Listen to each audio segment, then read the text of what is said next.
हाँ जी, ये नून के ऊपर लगी हुई है शद। जैसे लफ्ज़ अल्लाह लिखा होता है, अल्लाह जहाँ भी लिखा होता है उसके ऊपर भी शद लगी होती है, 3 दंदों वाली। हाँ जी, इसका नाम है शद। ये शद जिस हरफ के ऊपर भी आती है उस हरफ को मुशद्दद कहते हैं। शद से वो हरफ क्या बन जाता है? मुशद्दद। ठीक है। दूसरी बात, ये शद जब नून के ऊपर आए, ये शद जब मीम के ऊपर आए तो नून और मीम पे हमेशा गुन्ना करते हैं। अब आपको ये शद नून के ऊपर नज़र आ जाए या ये शद मीम के ऊपर नज़र आ जाए तो आपने उस पर गुन्ना कर देना है। ठीक है। और गुन्ना करना कैसे है? अगर तो वो नून का गुन्ना है तो हमने क्या करना है? मुंह खोल के तो नाक में से आवाज़ निकालनी है। अगर तो वो मीम का गुन्ना है तो फिर हमने मुंह बंद करके तो फिर नाक में से आवाज़ निकालनी है। ठीक हो गया। अब हमने क्या करना है? नून का गुन्ना करना है तो पढ़ के देखते हैं। हमजा नून जेर इन। ठीक है। ज़बान ऊपर तालु पे, ये नहीं जो मसूड़े हैं मोटे ऊपर वाले दांतों के मोटे मसूड़ों पे मेरी ज़बान लग गई है। इन उस पर हमने अपनी ज़बान को टिका दिया है और आवाज़ को नाक में से निकाल दिया है। नहमदुहु व नसल्ली अला रसूलिहिल करीम, अम्मा बाद फ़अऊज़ु बिल्लाहि मिनश्शैतानिर रजीम, बिस्मिल्लाहिर रहमानिर रहीम। अस्सलामु अलैकुम व रहमतुल्लाहि व बरकातुहू। उम्मीद है आप सब खैरियत से होंगे। इंशाअल्लाह जहाँ होंगे ईमान और सेहत की नेमत से माला माल होंगे। हाँ जी, तो आगाज़ करते हैं हम अपने आज के सबक का दुआओं के साथ। तो चलिए शुरू करते हैं। अल्लाहुम्मा सल्ली अला सय्यिदिना व मौलाना मुहम्मदिन व अला आलि सय्यिदिना व मौलाना मुहम्मदिन व बारिक व सल्लिम। रब्बि इश्रह ली सदरी व यस्सिर ली अमरी वहलुल उक़दतम मिन लिसानी यफ़क़हू क़ौली। Rabbi ज़िदना इल्मा, rabbi ज़िदना इल्मा, rabbi ज़िदना इल्मा। अऊज़ु बिल्लाहि मिनश्शैतानिर रजीम, बिस्मिल्लाहिर रहमानिर रहीम। हाँ जी, ये है अलिफ। ठीक है। अलिफ के नीचे ज़ेर आ गई है। ठीक है। अलिफ के ऊपर ज़बर आए, अलिफ के नीचे ज़ेर आए या अलिफ के ऊपर पेश आए, यानी कि अलिफ ऊपर जज़म आए, मद यानी ज़बर ज़ेर पेश आए तो उस अलिफ को अलिफ नहीं कहते, उस अलिफ को हमज़ा कहते हैं। अब ये देखने में जो अलिफ नज़र आ रहा है इसके नीचे ज़ेर आने की वजह से अब हमने इस अलिफ को अलिफ नहीं कहना बल्कि इसको हमज़ा कहना है। ठीक है। अब आगे देखें कि आगे नून है, नून के ऊपर जो 3 दंदों वाली लगी हुई है इसका नाम है शद। और ये शद जिस हरफ के ऊपर भी आती है वो पिछले वाले हरफ को अपने साथ मिला लेती है। ठीक है। अब शद किसके ऊपर आई है? नून के ऊपर। अब हमने हमज़ा को नून के साथ मिलाना है इस शद की वजह से। दूसरी यहाँ समझने वाली जो बात है कि जो ये शद है, अगर ये शद नून के ऊपर आ जाए, जैसे कि अब ये आ चुकी है, और यही शद जब मीम के ऊपर आ जाए तो नून और मीम पे हमेशा गुन्ना करते हैं। ये बात आपने अपने दिमाग में बिठा लेनी है कि जब भी आपको जहाँ भी नून के ऊपर शद नज़र आ जाए, मीम के ऊपर ये शद नज़र आ जाए तो आपने क्या करना है? गुन्ना कर देना है। अब गुन्ना करना कैसे है? अगर नून का गुन्ना है तो हमने मुंह खोल के गुन्ना करना है लेकिन आवाज़ फिर भी नाक में जाएगी। अगर मीम का गुन्ना है तो फिर मुंह बंद करके नाक में से सारी की सारी आवाज़ निकालनी है। ठीक है। अब गुन्ना कैसे करने हैं तो चलो पढ़ते हैं। हमज़ा नून ज़ेर इन। ठीक है। इन ये जो मैंने किया है ना ये गुन्ना है। ठीक है। अब नून के ऊपर ज़बर आ गई है, नून ज़बर ना, इन्ना। आगे देखिए रॉ के ऊपर लगी हुई है ज़बर। रॉ के ऊपर ज़बर आ जाए, रॉ के ऊपर पेश आ जाए तो उस रॉ को मोटा करते हैं। अगर रॉ के नीचे ज़ेर हो तो उस रॉ को बारीक करते हैं। ठीक है। यहाँ ज़ेर नहीं है तो अब हमने क्या करना है? रॉ को मोटा करना है ज़बर की वजह से। दूसरी बात, ये आगे जो शद है ये अब किसके ऊपर आ गई है? बा के ऊपर।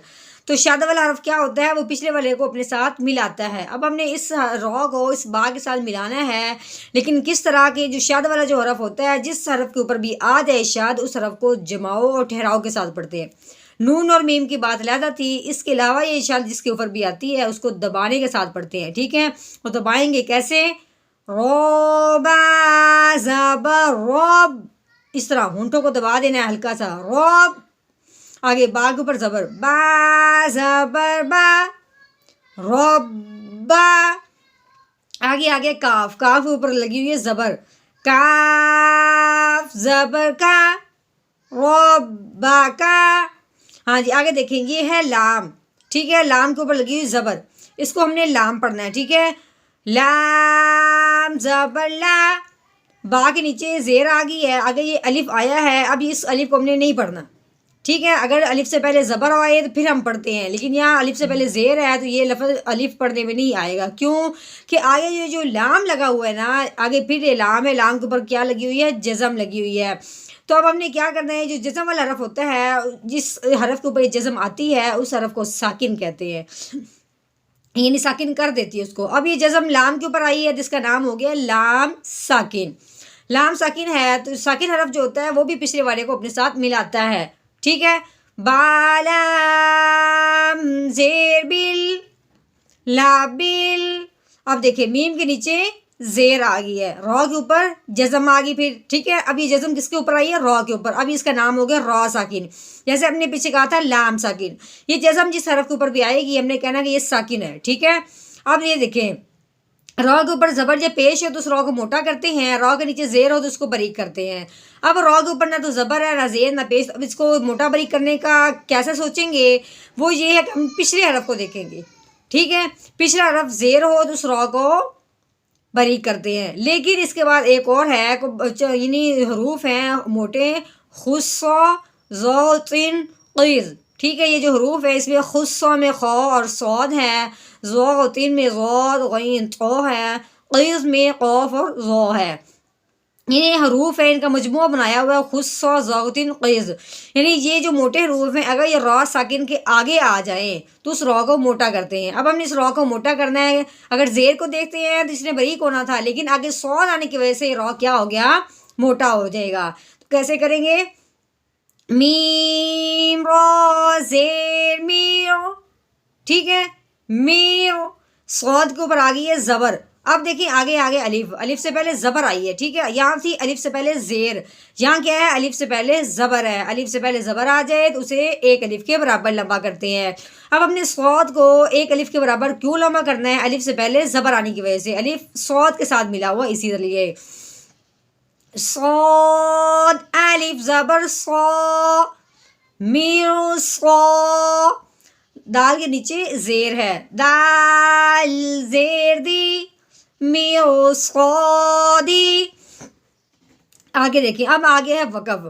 तो वक़फ़ की सूरत में आखिर वाले हरफ के ऊपर ये वाली जज़म हो तो वो तो वैसे का वैसे रहता है। अगर तो ये जज़म ना हो, जैसे कि अब यहाँ पे जज़म नहीं है, सिर्फ ज़ेर है, तो फिर उसके ऊपर ये जज़म यानी ख्यालों में, सोचों में लगा देते हैं, यानी कि बात का मतलब ये है कि उसको अब हमने साकिन कर देना है, ठीक है।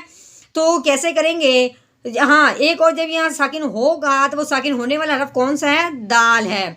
हाँ जी, तो जब दाल साकिन होता है तो ये दाल हम सोचेंगे ये किन हरफों में से है, जब ये है हरूफ़े कलकला में से, ठीक है। हरूफ़े कलकला की तारीफ़ क्या है कि हरूफ़े कलकला में से किसी हरफ के ऊपर ये जज़म आ जाए या हरूफ़े कलकला ये साकिन हो जाए, जैसे वक़फ़ की सूरत में अब ये साकिन होगा तो हरूफ़े कलकला को हिला के पढ़ते हैं, ठीक है। जो हमने हरूफ़े कलकला याद किए हुए हैं उसमें दाल भी आता है। कैसे साकिन करेंगे, आगे वक़फ़ मीम सौद, मीम सौद, ठीक है। अब हमने पूरी आयत का कर दिया तोड़, अब हमने क्या करना है, इसका मुकम्मल आयत का करना है जोड़, यानी कि रवानगी के साथ जैसे हम कुरान पाक की आयतों को पढ़ते हैं अब हम वैसे पढ़ेंगे। तो कैसे पढ़ेंगे, आपने ध्यान और तवज्जो से अपना लहजा भी वैसे बनाना है जैसे मैं बना रही हूँ। इंशाल्लाह आपको खुद अपना पढ़ा हुआ बहुत खूबसूरत और अच्छा लगेगा, दिल को सुकून आएगा पढ़ते हुए भी। अऊज़ु बिल्लाहि मिनश शैतानिर रजीम। सूरतुल फज्र मक्किय्यह, बिस्मिल्लाहिर रहमानिर रहीम। इन्ना रब्बका लबिल मिरसाद, इन्ना रब्बका लबिल मिरसाद।